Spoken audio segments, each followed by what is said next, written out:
छठा दिन सच्ची आजिज़ी।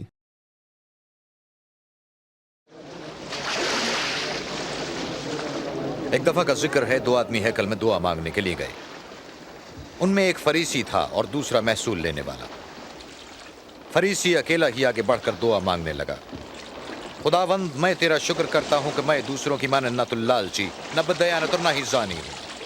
मैं तेरा शुक्र करता हूं कि इस महसूल लेने वाले की तरह नहीं हूं। हफ्ते में 2 दफा मैं रोजा भी रखता हूं और अपनी आमदन पर दय्यकी भी देता हूं। मगर महसूल लेने वाला दूर खड़े होकर आसमान की तरफ आंखें उठाए बगैर छाती पीट पीट कर कहने लगा, ऐ खुदा, मुझ गुनाहगार पर रहम फरमा।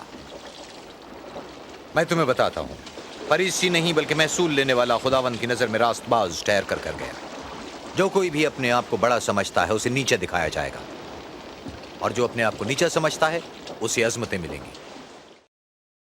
मेरे ख्याल में वो कौन सी चीज़ है जो मुझे खुदा की नज़र में काबिल कबूल बनाती है? सच्ची आजिज़ी किस तरह की लगती है? मुझे किन रवैयों को तब्दील करने की ज़रूरत है?